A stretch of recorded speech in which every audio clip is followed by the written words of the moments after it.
Hello dear student, welcome to my YouTube channel. Prahlad sir में आपका स्वागत है। आज हम कक्षा 12 भौतिक शास्त्र के अध्याय 13 नाभिक के ऑब्जेक्टिव क्वेश्चन को सॉल्व करेंगे।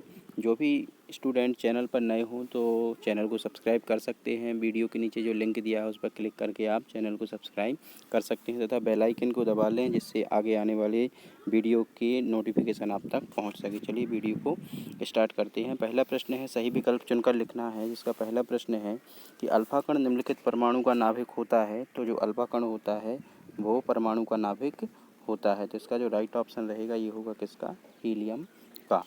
अगला प्रश्न देखते हैं कि नाभिकीय अभिक्रिया जो यूरेनियम का दिया है 92 to 38 वाला, तो ये दो नाभिकों में टूटा है।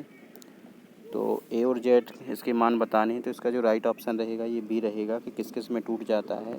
तो इसका राइट ऑप्शन है बी, किस में टूटता है ये 234 और 90 में टूट जाता है। तीसरा प्रश्न है कि सूर्य में ऊर्जा का स्रोत क्या होता है। तो सूर्य का में जो ऊर्जा होती है इसका स्रोत होता है संलयन प्रक्रिया होती है। ये दो नाभिक मिलकर जब एक नाभिक बनाती हैं तो ये संलयन प्रक्रिया होती है जिसमें ऊर्जा प्राप्त होती है। अगला प्रश्न है, संलयन प्रक्रिया के लिए उपयुक्त है। तो संलयन प्रक्रिया के लिए जो उपयुक्त होता है ये होता है हल्का नाभिक। दो हल्के नाभिक जब एक बड़ा नाभिक बनाते हैं तो इस प्रक्रिया को ही क्या बोलते हैं? संलयन प्रक्रिया बोलते हैं। अगला प्रश्न देखना है कि संकेत जो एक्स लिखा है, ए जेड लिखा है, द्वारा प्रदर्शित नाभिक में होते हैं। तो नाभिक में क्या क्या होते हैं? जो जेड प्रोटॉन होते हैं, ऑप्शन बी रहेगा कि जेड प्रोटॉन, ए माइनस जेड न्यूट्रॉन होते हैं। अगला प्रश्न देखते हैं छठवां कि 1 ग्राम पदार्थ की समतुल्य ऊर्जा होगी। तो जो 1 ग्राम पदार्थ की समतुल्य ऊर्जा होती है इसका राइट ऑप्शन रहेगा डी, जो कि लिखा हुआ है 9 × 10 के ऊपर 13 की घात जूल। चलिए अगला प्रश्न देखते हैं जिसमें खाली स्थान भरना है। पहला प्रश्न देखते हैं कि नाभिकीय विखंडन की नियंत्रित श्रृंखला में तीव्रगामी इलेक्ट्रॉनों को मंदकों की सहायता से मंदित किया जाता है। इन मंदगामी न्यूट्रॉनों को कहते हैं। तो इन मंदगामी जो न्यूट्रॉन होते हैं इनको कहते हैं तापीय न्यूट्रॉन। दूसरा प्रश्न है कि आइंस्टीन का द्रव्यमान ऊर्जा तुल्यता समीकरण है। तो ये बताना है जो आइंस्टीन का द्रव्यमान ऊर्जा तुल्यता समीकरण होता है ये होता है E = mc²। अगला प्रश्न लिखा हुआ है तीसरा कि नाभिक में न्यूट्रॉन का द्रव्यमान लगभग खालिस्तान के द्रव्यमान के बराबर होता है। तो ये होता है प्रोटॉन के द्रव्यमान के बराबर होता है। अगला लिखा हुआ है चौथा नंबर का प्रश्न देखते हैं, खालिस्तान प्रक्रिया में हल्के नाभिक मिलकर भारी नाभिक बनाती हैं। तो ये अभी ऊपर पढ़ चुके हैं कि संलयन प्रक्रिया जो होती है इसमें दो हल्के नाभिक मिलकर एक भारी नाभिक बनाते हैं। इसके अपोजिट जो प्रक्रिया होती है वो होती है विखंडन, जिसमें नाभिक दो भागों में टूटता है। चलिए अगला प्रश्न देखते हैं पांचवा कि ए = 30 से लेकर ए = 170 द्रव्यमान संख्या के परास में खालिस्तान का मान लगभग नियत रहता है। तो ये रहता है प्रति न्यूक्लियन बंधन ऊर्जा का।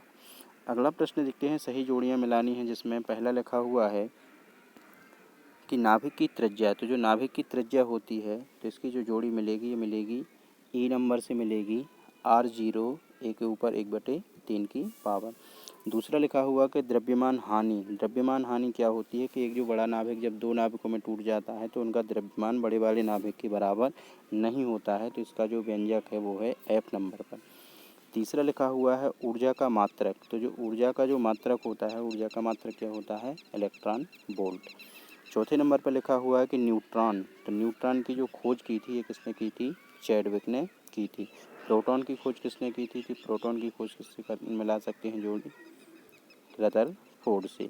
और अंतिम लिखा है जो छठवां, एक AMU इसकी जो वैल्यू होती है ये होती है 931 मेगा इलेक्ट्रॉन वोल्ट। चलिए अगला प्रश्न देखते हैं जिसमें एक शब्द या एक वाक्य में उत्तर देना है। जिसका पहला प्रश्न देखते हैं कि नाभिकीय संलयन को प्रदर्शित करने वाला कोई एक समीकरण लिखना है। तो नाभिकीय संलयन को जो प्रदर्शित करता है उसका समीकरण लिखना है। तो यहाँ पर समीकरण ये लिखा हुआ है, आप देख सकते हैं कि हीलियम का जो परमाणु है नीचे दिया गया है संलयन प्रक्रिया में कि दो हाइड्रोजन परमाणु दिए हैं, दोनों मिलकर एक नाभिक बना लेते हैं। इस समीकरण को आप याद कर सकते हैं। दूसरा लिखा हुआ कि नाभिकीय संलयन प्रयोगशाला में संभव क्यों नहीं है। तो जो नाभिकीय संलयन जो प्रक्रिया होती है नंबर 2 पर आप पढ़ सकते हैं कि नाभिकीय संलयन के उच्च ताप ये होता है 10⁻⁷ केल्विन और उच्च दाब भी आवश्यक होता है, जो कि प्रयोगशाला में संभव नहीं हो सकता है। इसलिए नाभिकीय संलयन प्रक्रिया है जो प्रयोगशाला में संभव नहीं हो सकती है। तीसरा प्रश्न है कि विद्युत चुम्बकीय स्पेक्ट्रम के किस भाग की वेधन क्षमता सर्वाधिक होती है। तो ये सर्वाधिक होती है गामा किरणों की वेधन क्षमता सबसे अधिक होती है।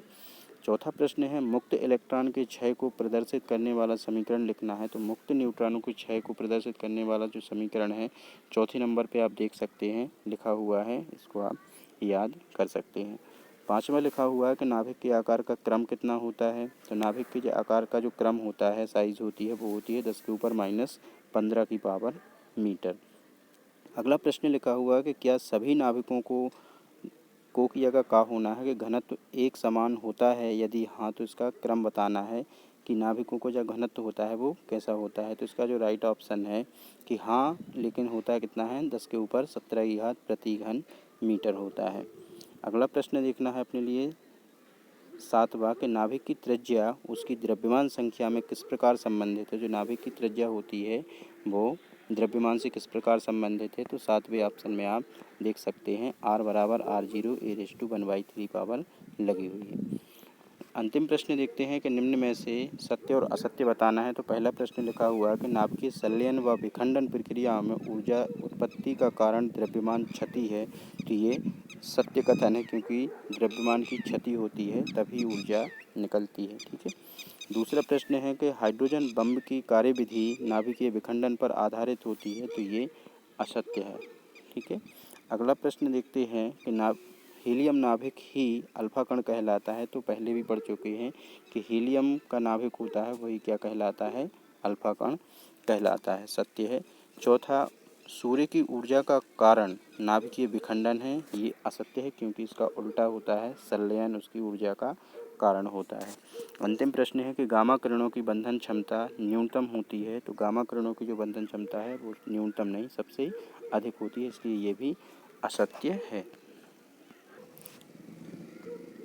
वीडियो अच्छा लगा हो तो वीडियो को लाइक तथा अपने दोस्तों तक शेयर ज़रूर करें। वीडियो लिंक पर जाकर आप क्लिक कर सकते हैं और चैनल को सब्सक्राइब भी कर सकते हैं। Thank you for watching.